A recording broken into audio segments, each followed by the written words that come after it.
말씀 나누겠습니다. 오늘은 그 계시록의 역사의 주인이 되시는, 교회의 주인이 되신 예수님께서 사도 요한을 통해서 소아시아의 7교회에 편지를 보내게 하셨는데, 그 중에 버가모 교회를 살펴보도록 하겠습니다. 근데 버가모 교회에 예수님이 어떤 모습으로 나타났는지 그것을 우리가 살펴볼 필요가 있습니다. 12절에 보면 버가모 교회의 사자에게 편지하라. 좌우에 날선 검을 가지신 이가 이르시되, 좌우에 날선 검을 가지신 이가 이르시되. 그러니까 주님과 버가모 교회의 그 관계가 어떤 대치 상태에 있다라는 것을 알게 됩니다.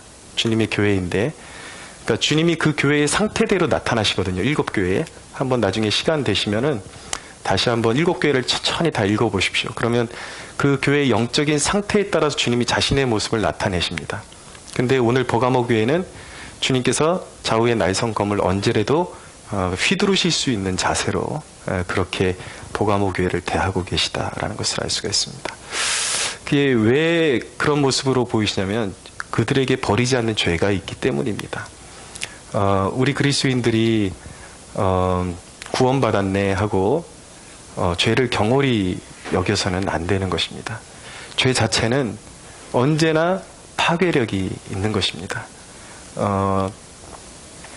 하나님이 그 옛 구약의 이스라엘 백성들을 그 가나안에 이제 그 정복을 하게 되면은 그들 모두를 진멸하라고 말씀하셨습니다. 왜냐하면 남겨두면 죄의 잔재가 파고들기 때문이에요. 그 죄의 잔재가 사실은 작은 것이라고 생각하지만 얼마나 그 죄가 급속도로 퍼질 수 있고 한 공동체와 민족을 삼켜버릴 수 있는지 하나님께서 경고하신 건데, 이스라엘이 그것을 듣지를 않았습니다. 그래서 불순종했죠. 그래서 가나안 백성들에게 오히려 위축돼서 다 치지를 못하고 남겨둔 족속들이 나중에 화근이 돼서 결국은 하나님의 말씀대로 그들의 옆구리에, 이스라엘 백성들의 옆구리에 찌르는 가시가 되어버리고, 그들의 남겨두었더니 나중에는 어떻게 되냐면 이스라엘 공동체가 전체가 그 가나안 땅에서 섬기던 우상숭배로 물들게 되는 것입니다. 바알과 아세라를 섬기게 되고, 그리고 가나안 백성들이 하나님이 굉장히 경멸하셨던 이유가 무엇이냐면 성적으로 굉장히 문란했거든요.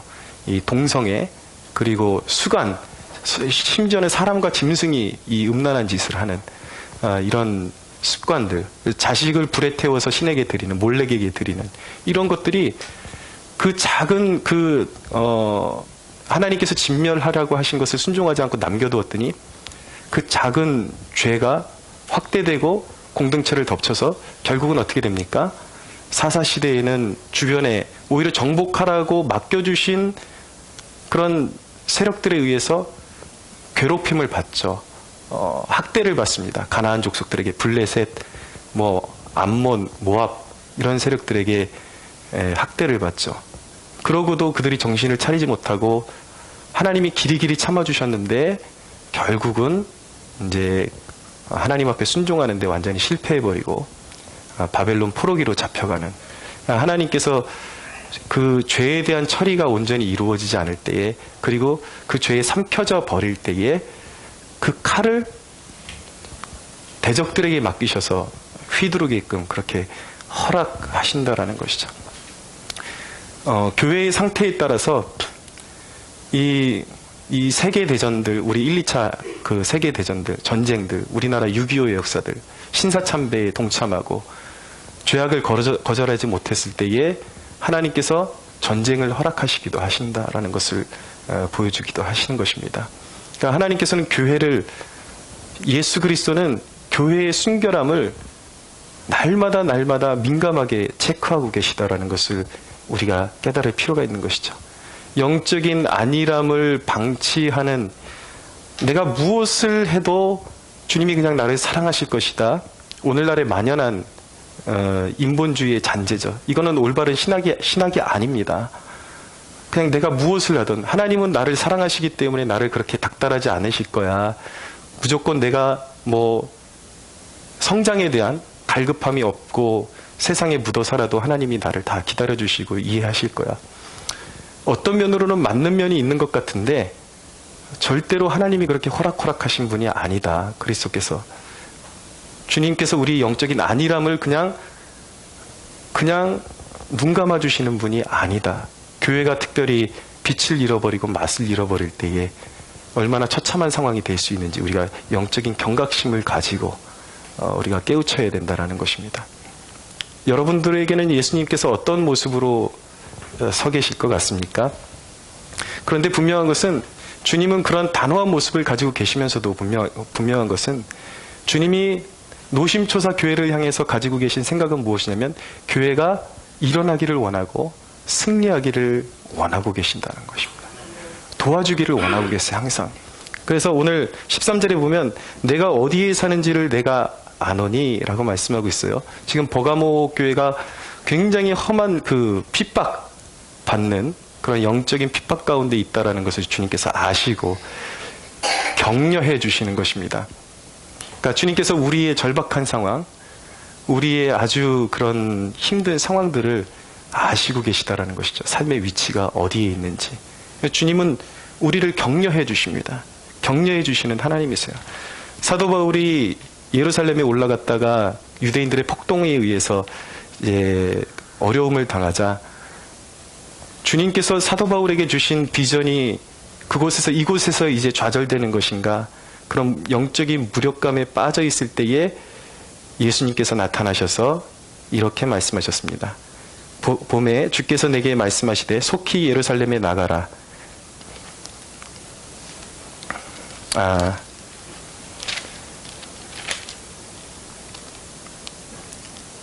예. 23장 11절에 보면은, 사도행전 23장 11절에 보면 그런 공고함을 가지고 있는 바울에게 그날 밤에 주께서 바울 곁에 서서 이르시되 담대하라, 내가 예루살렘에서 나의 일을 증언한 것 같이 로마에서도 증언하여야 하리라 라고 말씀하고 있습니다. 그러니까 주님은 우리가 앞으로 어떤 그런 어려움을 당면하게 될 것인지 아시고 너희가 힘써 싸우는 것을 포기하지 않는 한 내가 너희의 도움과 힘이 되어 줄 것이다 라고 주님께서는 자신의 의지를 표현하고 있는 대목이 바로 내가 어디에 사는지를 내가 아노니 라고 말씀하시는 것입니다. 사랑하는 여러분, 우리가 주님의 이름을 위하여 싸우기를 포기하지 않을 때 주님께서 우리의 힘과 도움이 되어 주심을 믿고 늘 주님을 의지해서 살아가는 저와 여러분들이 되기를 축원합니다. 근데 이어지는 대목에 보니까 거기는 사탄의 권자가 있는 데라 라고 그렇게 말씀하고 있어요. 그러니까 버가모 교회가 있는 데가 사탄의 권자가 있는 곳이다. 자, 사탄의 권자가 있는 곳이라는 그 의미는 첫째로 모진 핍박이 있는 곳이라는 뜻입니다. 모진 핍박이. 당시에 버가모 이 지역에 성행하던 우상숭배가 굉장히 성행하던 곳이었습니다. 특별히 제우스를 비롯해서 특별히 그 지방에 뱀을 섬기는 뱀 우상을 섬기는 우상숭배가 굉장히 성행했다고 합니다. 그러니까 뱀은 성경에 보면은 이 사탄을 늘 상징하는 것이거든요. 근데 이 우상숭배가 가장 극심한 곳이 바로 버가모였다라는 것을 보여주는 것이죠. 사탄의 권자가 있는 곳이다.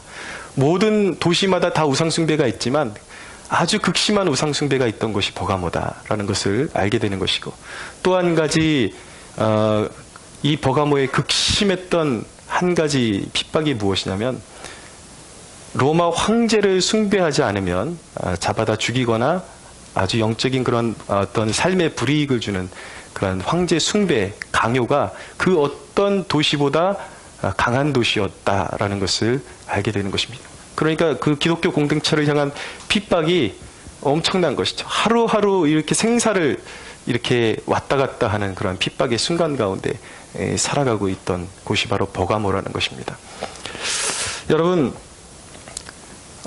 사탄의 권자가 있는 곳, 우리가 신앙생활하면서 꼭 기억하는 것은 무엇이냐면 사람의 이념과 어떤 사람을 하나님의 말씀보다 위에 높이는 것, 이것이 바로 사탄을 숭배하는 행위랑 같은 것임을 우리가 기억해야 하는 것입니다. 우리 그리스도인들은 내가 주장하는 어떤 이론, 내가 사회에서 배운 것, 어떤 이념, 어떤 내가 추구하는 그 모든 것들이 나에게는 정당하다 할지라도 하나님의 말씀이 내 가슴을 치고 찌르고 그것이 아니다라고 말씀하시면 내려놓을 수 있어야 그리스도인이에요.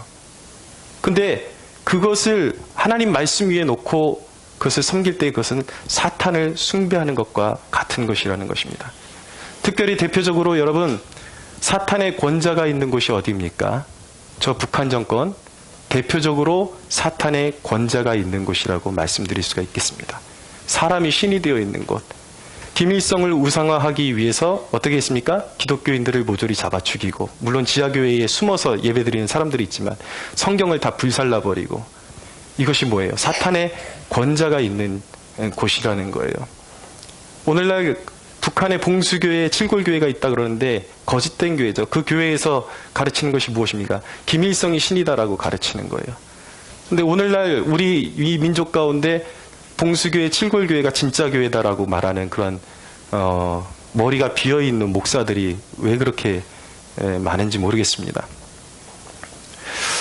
신학교에서도 오늘날 북한에 대해서 너무나도 왜곡되게 가르쳤다 그러면서 북한을 옹호하고 김정은을 굉장히 높이 사는, 아주 높이 평가하는 그런 교수들이, 그 목회자들이 사경회를 인도하고, 저는 깜짝 놀랐습니다. 우리 장신대 모교의 그 사경회를 인도하는 대표 강사가 와가지고 김정은이 아주 훌륭한 지도자인 것처럼 그렇게 높이고, 얼마 전에 또 이제 제가 SNS를 보니까 그 장신대 교수 중에 한 명이 아주 북한을 아주 높이 사는 그런 발언을, 아주 지금 종북 세력들의 물 만난 시대가 되었습니다. 뭘 해도 뭐 이렇게 개의치 않는, 잡아가는 세력도 없고 그냥 나라 자체가 친북 세력이고 종북 세력들이 다 집권하고 있으니까 무서운 줄 모르고 다 노골적으로 그렇게 얼굴을 내밀고 북한이 좋네 그러고 있지만 거짓된 이리 같은 존재들이죠. 사람들을 사망의 길로 인도하는 거짓된 이리떼 같은 선지자들인 것입니다. 어떻게 북한이 여러분 좋은 나라가 될 수 있고 한 나라로 인정을 받을 수가 있습니까? 여러분, 북한은 우리에게 타협의 대상이 아닌 것입니다. 우리 특별히 하나님을 섬기는 백성들에게 북한은 타협의 대상이 아니라 반드시 붕괴되어야 할 거짓된 나라인 것입니다. 그래서 우리가 해야 될 일은 무엇입니까?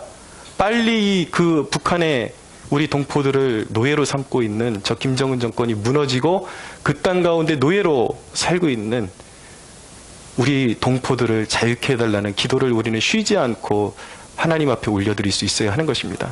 그러나 분명한 것은 무엇이냐면 하나님이 정말 고통스럽지만 그 고통 가운데 있는 우리 지하교회 성도들의 안위를 보살피고 계신다라는 것입니다. 주님은 누구와 함께하고 계시는가? 주님은 누구에게 관심이 있는가? 나는 네가 있는 곳을 안다.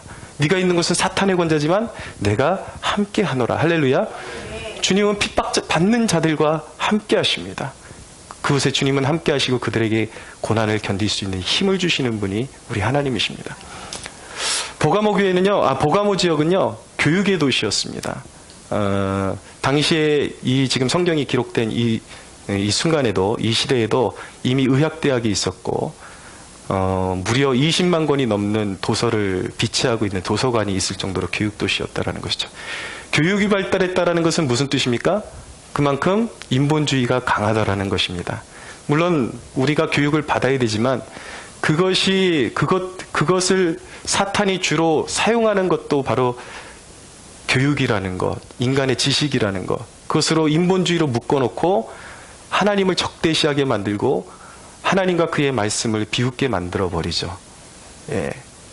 여러분, 우리가 깨달아야 하는 것은 무엇이냐면 우리가 지식으로 하나님의 심판대 앞에서 하나님의 심판을 면할 존재가 없다라는 것입니다.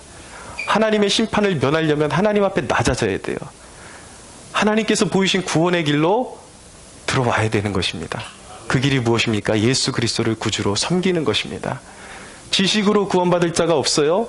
여러분, 하나님 앞에 잘난 척하고 높은 척 해봤자 인간에게 득이 될 것이 아무것도 없는 것입니다.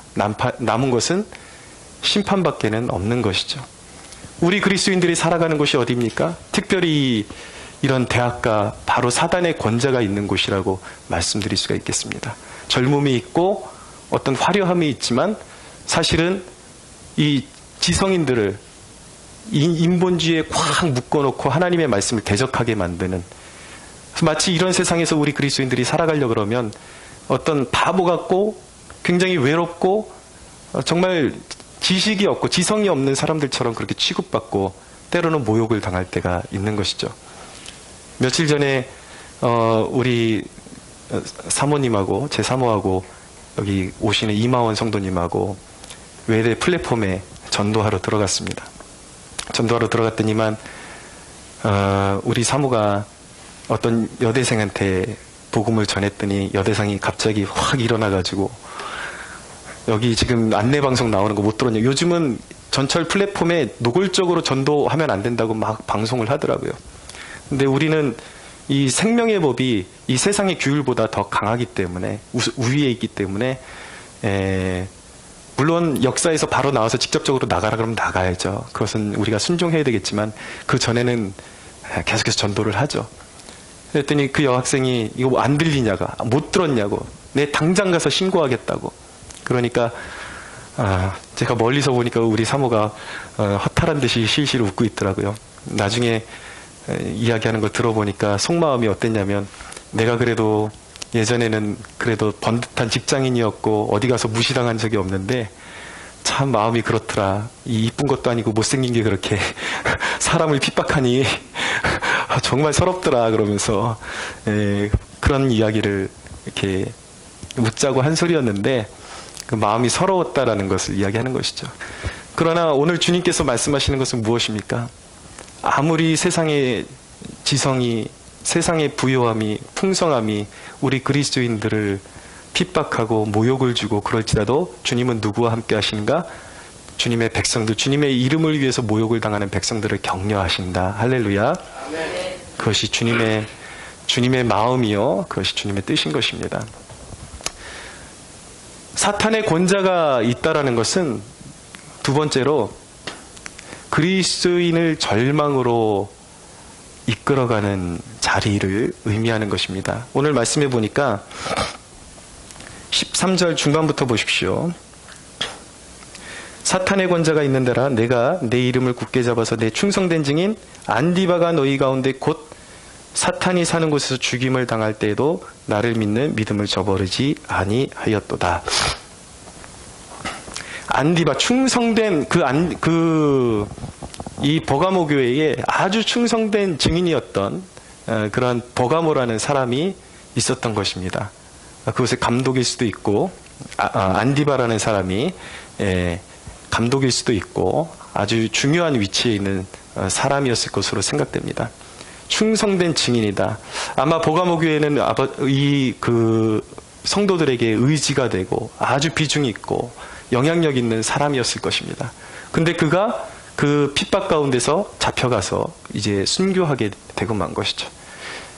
이 버가모 교회의 입장에서는 가장 중요한 것을 빼앗겨버리는 이 상실감, 그 자리가 바로 사탄의 권자가 있는 곳이다 라는 것입니다.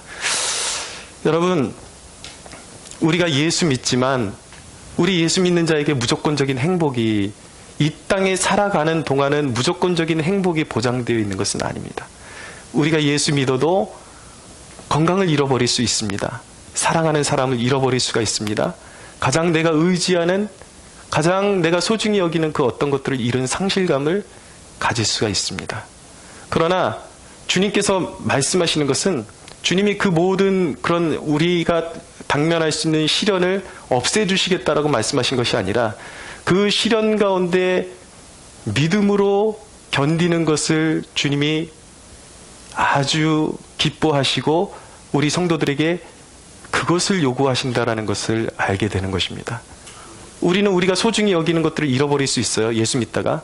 그러나 주님이 요구하시는 것은 무엇이냐면 그럼에도 불구하고 온전한 믿음을 우리에게 요구하시는 거예요. 욥기에 보면은 사탄이 욥을 시험하고 그의 가산을 다 불어가 버리고 그리고 그의 자녀들을 다 죽게 만들어 버립니다. 그래도 욥이 하나님을 원망하지 않는 모습을 보면서 하나님께서 하늘의 천상의 회의에 사탄을 불러다가 말씀하시는 거예요. 네가 내 종 욥의 온전함을 보았느냐라고 말씀하시는 거예요. 우리에게 환난이 있고 핍박이 있지만 인내하는 믿음, 강인한 믿음을 주님께서 기뻐하시고 그것이 우리가 섬기는 예수 그리스도께, 주님께, 하나님께, 하나님의 이름을 영화롭게 한다라는 사실을 기억하시기 바랍니다. 그러나 분명한 것은 무엇이냐면 우리가 영원이라는 관점에서 그 고통을 볼 수가 있어야 된다는 거예요. 우리의 환난에 경한 것이 영원한 것을 이루고 성취한다라고 성경이 말씀하고 있습니다. 무엇이냐면 이 땅에서 살아가는 동안 잠시 잠깐의 환난을 견디는 우리 그리스도인들을 주님이 영원토록 놓지 아니하시고 영원토록 주님의 처소로 예비하셔서 주님께서 함께 할 수 있도록, 함께 살 수 있도록 이끌어 주시고 눈물과 그리고 고통이 없는 그곳에서 우리를 영접하셔서 우리를 함께 살게 하신다는 사실을 믿으시기 바랍니다. 참 영원한 것을 주시기 위해서 주님은 잠깐의 환난을 허락하신다라는 것을 우리가 기억해야 하는 것이죠. 근데 여러분, 오늘 이 대목에서 굉장히 중요한 대목이 있습니다. 무엇이냐면 우리의 신앙의 방향이, 우리의 믿음의 방향이 정방향이 되기를 원하신다라는 거예요. 잘 들으셔야 돼요. 우리의 믿음의 방향이 거룩함과 귀신의 것이 함께 섞이기를 주님은 원하시지 않는다라는 것입니다. 우리의 믿음이 거룩하고 우리의 삶이 거룩하기를 원하신다라는 거예요. 정방향으로 가야지 앞뒤가 맞지 않는 신앙을 주님께서 원치 않으신다라는 것입니다. 14절을 보십시오. 이제 그 버가모 교회를 향한 이제 책망이 나오는데, 그러나 내게 두어 가지 책망할 것이 있나니 거기 내게 발람의 교훈을 지키는 자들이 있도다. 발람의 교훈을 지키는 자들이 있대요. 이것이 책망받을 거예요. 15절을 보십시오. 이와 같이 내게도 니골라당의 교훈을 지키는 자들이 있도다 라고 말씀하고 있습니다. 여기 발람의 교훈, 니골라당의 교훈이 나오는데 이 버가모 교회에 성행했던 교훈 중에 하나가 무엇이냐면 니골라당의 교훈을 지키는 자들이 있었다라는 것입니다. 그런데 오늘 말씀을 다시 정리해서 드리면 그 니골라당의 교훈의 그 특징, 속성이 무엇이냐면 구약 성경에 나오는 발람이 했던 짓과 같은 맥락의 짓을 허용하는 집단이 바로 이 니골라당의 교훈을 지키는 자들이라는 거예요. 그것을 책망하고 계신 거예요. 그럼 발람이 어떤 짓을 했는가?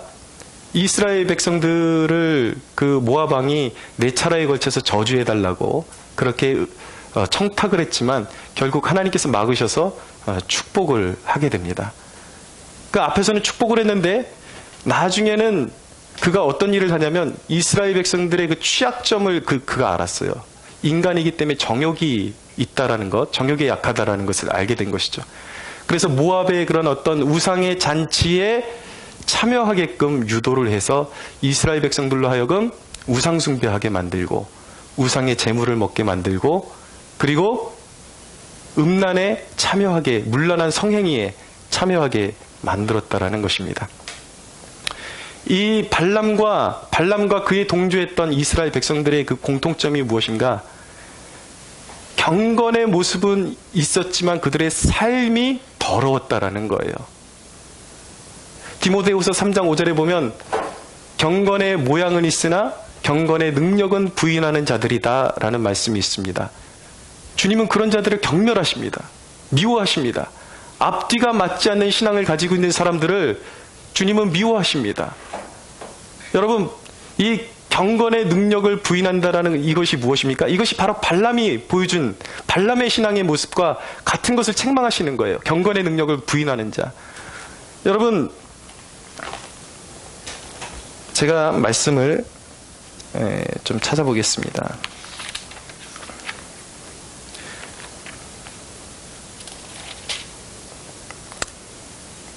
발람이 처음에 이 모압 왕 발락이 이스라엘을 저주하라고 자꾸 청탁을 하니까 민수기 24장 13절에 뭐라고 이야기하냐면 가령 발락이 그 집에 가득한 은금을 내게 줄지라도 나는 여호와의 말씀을 어기고 선악간에 내 마음대로 행하지 못하고 여호와께서 말씀하신 대로 말하리라 라고 말합니다. 자기는 당신들이 내게 아무리 은금을 주고 돈을 보따리에 싸다 준다 할지라도 나는 하나님께서 내게 말씀하시라 한 것만 말하겠다. 어떻게 보면 굉장히 신실한 것 같아요. 어떻게 보면 굉장히 거룩한 것 같아요. 그런데 앞에서는 그런 경건한 모습을 보였지만 뒤에서는 어떻게 합니까? 더러운 영향력을 끼치는 거예요. 음란하게 만들고 우상숭배에 참여하게 만드는 영향력을 끼쳤던 사람, 그 사람이 발람이라는 것입니다. 경건의 능력은 부인하는 자들. 여러분, 이 대목이 오늘날 우리 한국교회의 성도들의 모습, 목회자들의 모습과 너무나도 닮아 있다는 것을 경각심을 가지고 살펴볼 수가 있어야 하는 것입니다. 오늘날 음란물에 취해서 사는 그리스도인들이 얼마나 많은지 모릅니다.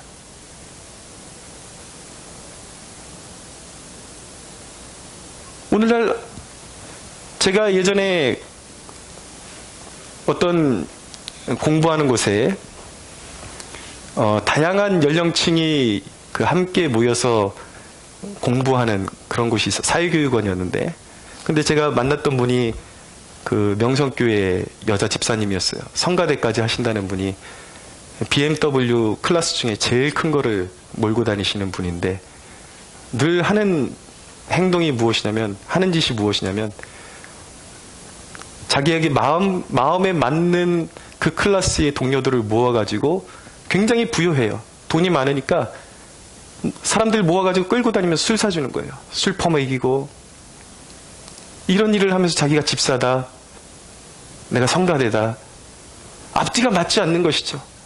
교회에서는 가장 거룩한 자리에서 하나님을 찬양하는 사람이 사회에 나가서는 사람들의 영혼을 구원의 길로 인도하는 것이 아니라 술을 퍼먹이고 타락의 길로 인도하고 앞뒤가 맞지 않는 그런 삶을 살아가고 있다는 것입니다. 동성애를 옹호하는 그리스도인들이 있습니다. 이 부분에서 좀 오해하시는 분들이 있더라고요. 사회에서 그것을 법으로 동성애 인권을 제정하려고 그러는 것은 동성애자들이 사회에서 불이익을 당하는 것을 보호해 주려는 것인데, 왜 그리스도인들이 그것을 만류하냐라고 동일한 그리스도인이지만 그렇게 말하는 분들이 있습니다. 그들의 의도를 압니다.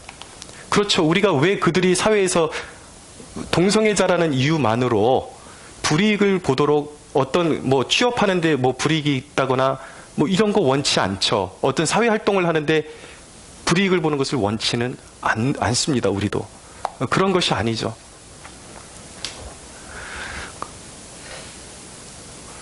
그런데 여러분, 우리가 한번 생각해 봐야 되는 것은 무엇이냐면, 우리는 사회 속에 누가 동성애자인지 몰라요. 묻지도 않고.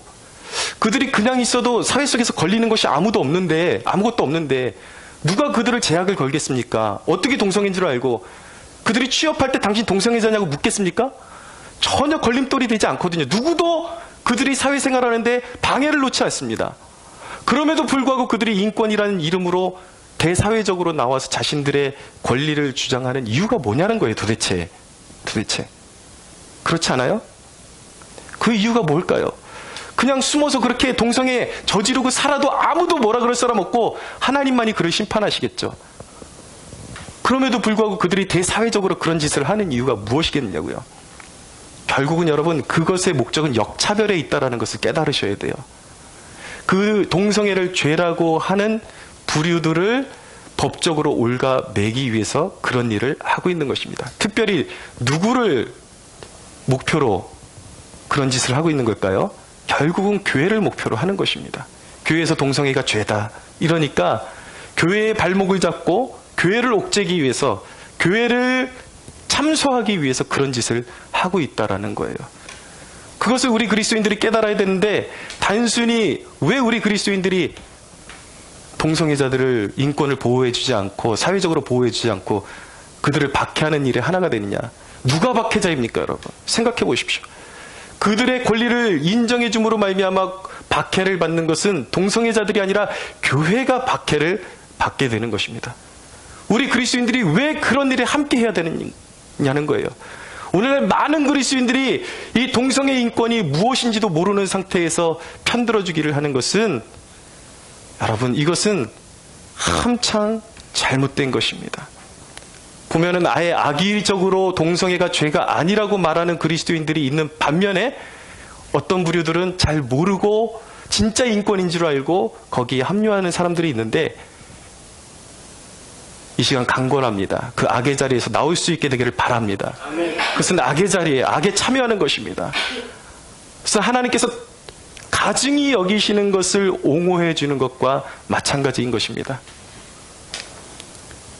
얼마 전에 제가 지금 드린 오해를 가지고 있는 분이 있어서 퀴어 축제 영상을 제가 의외로 잘 모르고 계신 분들이 있어요.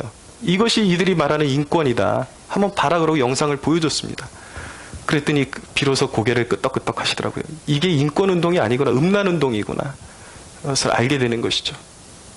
여러분, 우리 그리스도인들 가운데 점괘를 보는 사람들이 있습니다. 뭐 내노라 하는 점쟁이 집의 20% 이상이 어디 교회 권사 집사들이라는 이야기들이 있습니다. 아주 더러운 것이죠. 사랑하는 여러분, 우리의 인생의 운전대를 잡으시고 생사화복을 주장하실 수 있는 분이 우리 주 예수 그리스도이심을 믿으십시오. 아멘. 그분 외에는 없습니다. 예수 그리스도의 하나님 외에는 없는 것입니다. 무엇이 다른 대상이 나의 미래를 가르쳐 줄 수 있는 것처럼 그렇게 물으러 다니면 안 되는 것입니다. 그래서 영적인 음란이에요. 더러운 거예요. 하나님이 미워하시는 거예요. 하나님의 진노가 그의 머리 위에 있게 되는 것입니다. 우리 그리스도인들이 그런 일에 동참해서는 안 되는 것입니다. 예전에 장로님 딸이 한 명이 저에게 와가지고 전 보고 왔다고 자랑을 하는 거예요. 그러면서 하는 말이, 하나님은 신앙이 어린 사람과 신앙이 견고한 사람하고 대하는 게 다르시니까 점쟁이를 통해서도 나에게 말씀하실 수 있지 않냐는 얘기를 듣고서 제가 이걸 때려줄 수도 없고 이걸 이해해 줄 수도 없고 어떻게 해야 되나, 이 영적인 무지라는 것이죠. 여러분, 우상과 하나님은 완전히 다른 것입니다. 우리가 섬기는 하나님만이 유일하신 신이시요 우리의 삶을 주관하시는 분이라는 사실을 믿으십시오. 아멘. 여러분, 우리 그리스도인들에게 도전합니다. 여러분들의 삶 가운데에 음란물이 있다면 치워버리십시오. 더러운 것들 치워버리십시오. 여러분, 술 취하지 마십시오. 방탕하지 마십시오. 우리 그리스도인들 가운데 우상에게도 절하고 하나님도 믿고 동시에 그런 일들을 행하는 사람들이 있습니다. 여러분, 하나님이 미워하시는 더러운 귀신의 잔에 참여하지 마십시오. 모든 죄악의 짐을 벗어버리십시오. 할렐루야. 네. 주님의 뜻은 무엇입니까? 내가 거룩하니 너희도 거룩하라. 거룩하라는 것입니다. 하나님이 이 세대에게 원하시는 것, 우리 교회들에게 원하시는 것이 무엇입니까? 거룩하라. 할렐루야. 네. 거룩해야 하는 것입니다. 근데 이 대목을 통해서 주님이 교회가 깨닫기를 원하시는 것은 무엇이냐면, 큰 영적인 싸움은 오히려 강했을지 모르겠지만 은밀하게 틈타는 작은 죄악에 주의해야 될 것을 교회가 깨닫기를 원하시는 것입니다. 16절을 보세요. 2장 16절. 그러므로 회개하라. 그리하지 아니하면 내가 내게 속히 가서 내 입의 검으로 그들과 싸우리라. 주님이 버가모 교회를 향해서 지금 검을 휘두르기 직전에 계신 것입니다. 여러분, 그리스도인이기 때문에, 예수 믿었기 때문에 죄를 마음대로 범해도 괜찮을 것이다라는 착각을 버려야 하는 것입니다. 주님이 사랑하시기 때문에, 아끼시기 때문에 오히려 주님이 더 민감하게 반응하시는 거예요. 자녀들이 악한 길로 빠지면 부모로서 보고 있을 수 없는 것처럼 주님이 그런 마음으로 자녀들을 대하신다라는 것을 기억하셔야 하는 것입니다. 죄악의 구렁텅이에서 빨리 회개하고 나오지 않으면 주님께서 기다려주시다가 주님께서 말씀의 검을, 심판의 검을 휘두를 수도 있다라는 것을 기억하셔야 돼요.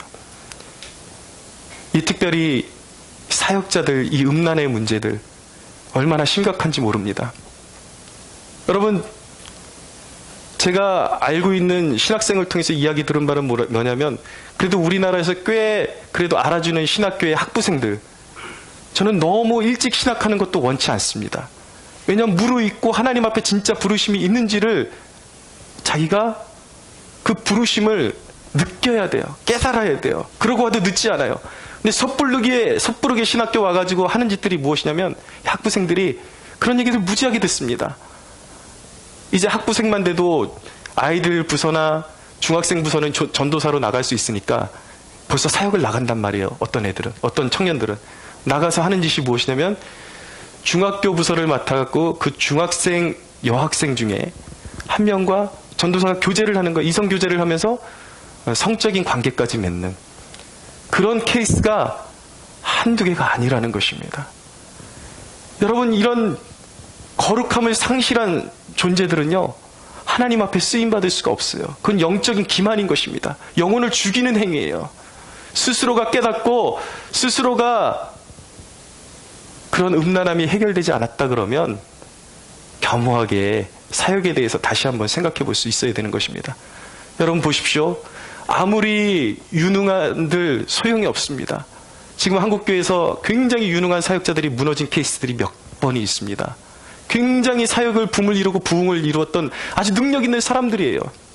저는 여러분 그 사람들에게 그런 불미스러운 사건이 있었다고 해서 그들의 사역이 다 가짜라고 저는 생각하지 않습니다. 진짜였어요. 한때는 진짜였어요. 진짜 열의가 있었고 진짜 하나님을 향한 충성심이 있었고 성령의 기름 부음이 있었던 사람들이에요. 근데 사역자들이 조심해야 되는 것은 무엇이냐면 스트레스가 받을 때 그것을 음란으로 풀어나가던 청년의 정욕을 그대로 사역을 하면서도 안고 있는 사람들이 있습니다. 그것을 버리지 못했기 때문에 사역을 하다가 잘 풀리지 않을 때 스트레스를 어떻게 풀어내는가? 자기 제자들 가운데 이성들을 끌어들여가지고 잠자리를 같이 하고 문란한 성행위를 하는 것이죠. 얼마 전에 일어났던 실화예요. 그런데 여러분, 하나님께서는 그들의 문란함을 눈 감아 주시지 않습니다. 아무리 한때 사랑했고 아무리 유능한 사역자들이라 할지라도 주님은 반드시 그들을 사역에서 내리십니다. 주님 앞에 숨길 수 없어요. 주님 앞에서 은밀하게 행하는 그 범죄들을 주님 앞에서 숨길 수가 없어요. 주님은 불꽃처럼 그것을 보고 계신다라는 것을 두려움으로 우리 사역자들이 깨달을 수가 있어야 하는 것입니다.